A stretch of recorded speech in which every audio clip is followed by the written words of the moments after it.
Hi guys, this is Sadik from Debugging.com, and in this video, we'll show you how to flash the latest Paranoid Android ROM based on Android 14 onto your Poco F5. So please take a backup of all the data on your phone and then let's get started.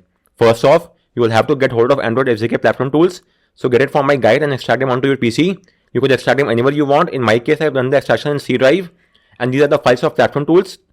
Once you have done the extraction, you will now have to enable USB debugging and OEM unlocking.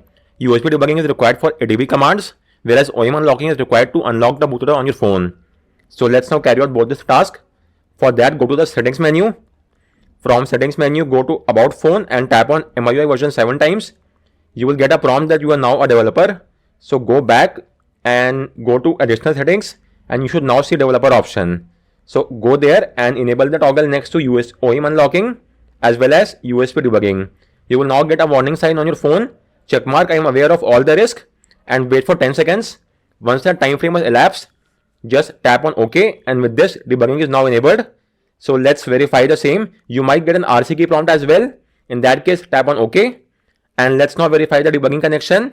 So go to platform to folder address bar, type in CMD and hit enter. This will launch command prompt inside platform tools. Now type in ADB devices and make sure that you are getting a serial ID. If you are not getting any ID, then unplug and replug your phone from the PC, disable and re-enable USB debugging, tap on revoke USB debugging, use the official cable that came with your phone, and use the USB 2.0 port on your PC. So carry out these USB tweaks and make sure that you are getting an ID. Once you are getting this ID, your next course of action is to unlock the bootloader on your phone. Do note that doing so will wipe off all the data and it might make the warranty null and void as well. So if that's well and good, you could refer to my guide and get this job done using the official Me Unlock tool. Once you have unlocked the bootloader, let's now move ahead. So you will now get hold of this ROM.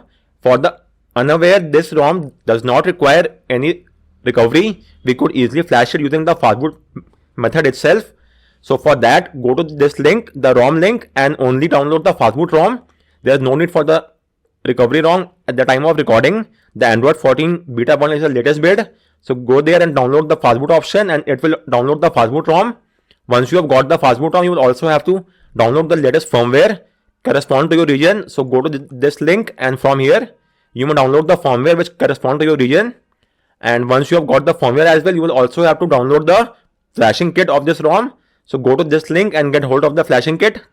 Once you have got all these three files, the ROM, the firmware and flashing kit, let's now move ahead with the next step. So now you will have to boot your phone to Fastboot mode.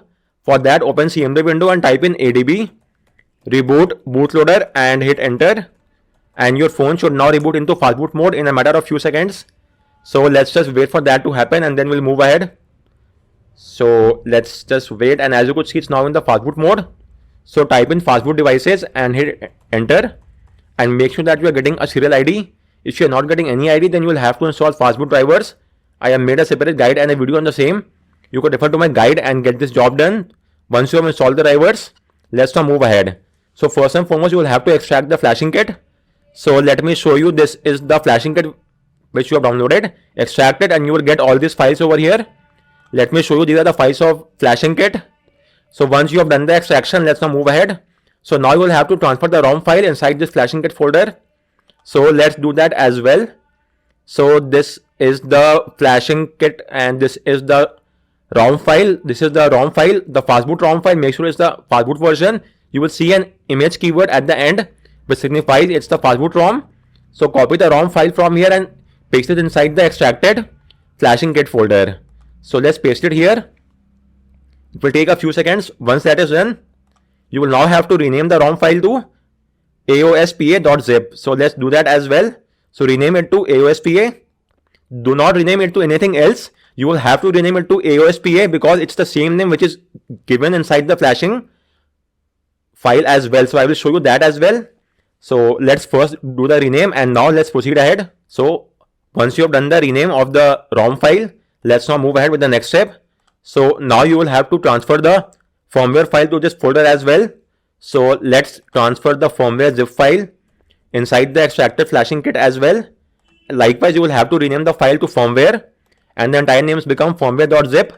So you will have to keep the exact same name. You cannot change the name. I will show you why. So first off, you will have to flash the, if it comes to flashing the ROM file, which is the AOSPA zip file, So this is the flashing file for the ROM.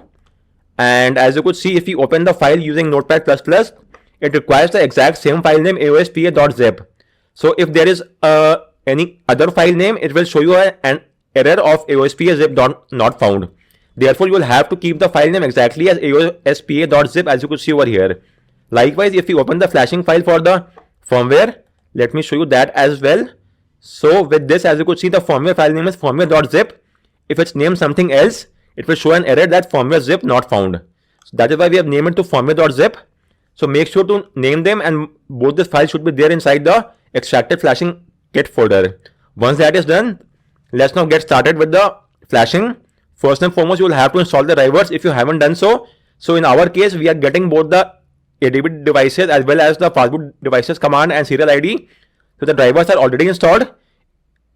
Even then, if you want to be on a safer side, you may once again install the drivers by simply launching the installed Google USB drivers Windows CMD file, and it will simply install the drivers and will take only a few seconds. And as you can see, the drivers have been installed. Once that is done, let's now move ahead with the next step, and now you will have to flash the firmware. So for that, you just launch the flash firmware file. This is the flash firmware windows.cmd file. Launch it and it will extract the firmware zip and then flash it. Do keep in mind that the order of flashing should be exactly as I've shown. First off, you will have to install the Google USB drivers file. Once that is done, you will then have to flash the firmware zip file. And after flashing the firmware zip file, you could then flash the AOSP ROM file as I've shown in this order as well. And you could also see in the image as well.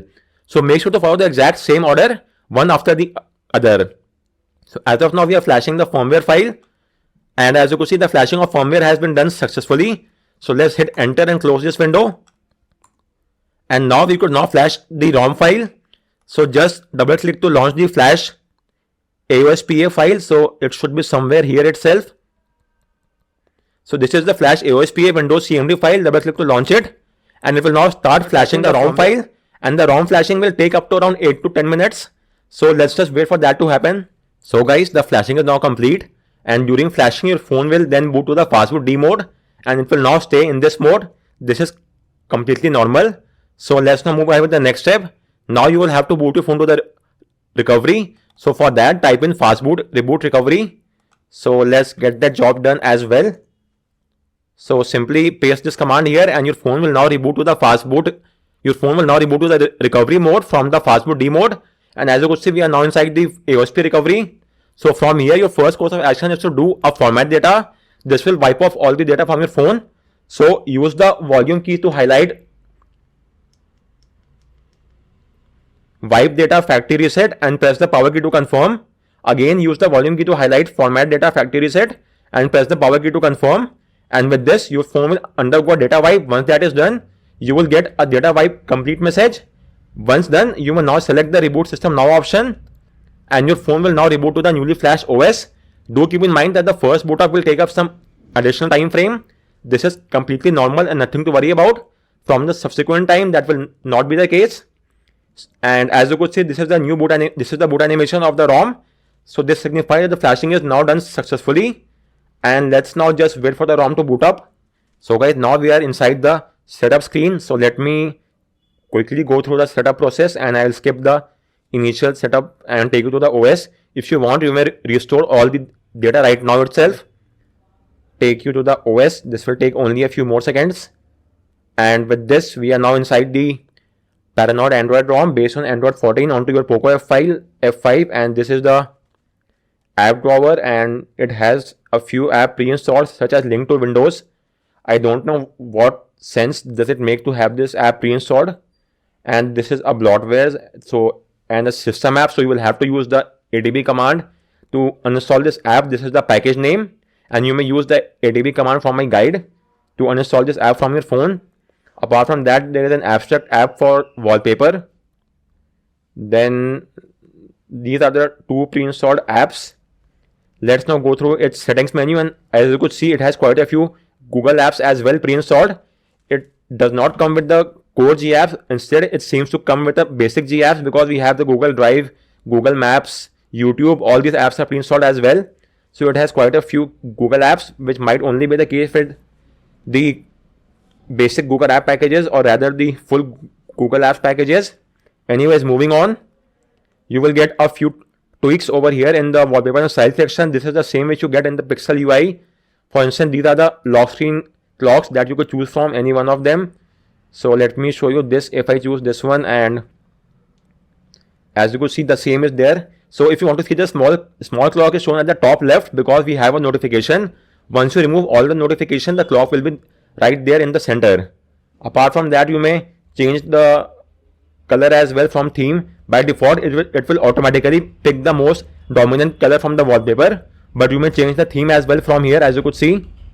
Then you may also choose any other colors from here if you want. The dark theme is enabled by default. Apart from that, you have a few other lock screen options as well, such as the shortcut. You could assign shortcuts to the bottom left and right corners of your screen, as you could see over here at the bottom left and right. Then you could show notification on the lock screen and hide them. If you talk about the home screen, you may enable the themed icons, and as you could see, they have been enabled. Apart from that, you may increase the app grid till 6x6. Then you have an icon pack for the notification icons in the status bar, as you could see from here. You could choose from any one of them and apply them. Then finally, we have a few system font styles.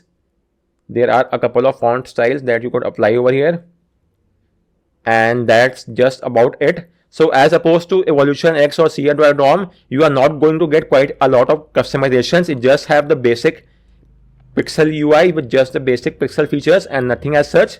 But that should be more than enough for most of the users because they don't want multiple customizations or tweaks. So for them, this ROM might just do the job. And as you could see, it's on the latest Android 14 build. So guys, on that note, I round off this video. If you have any queries, do let me know in the comment section, and thanks a lot for watching.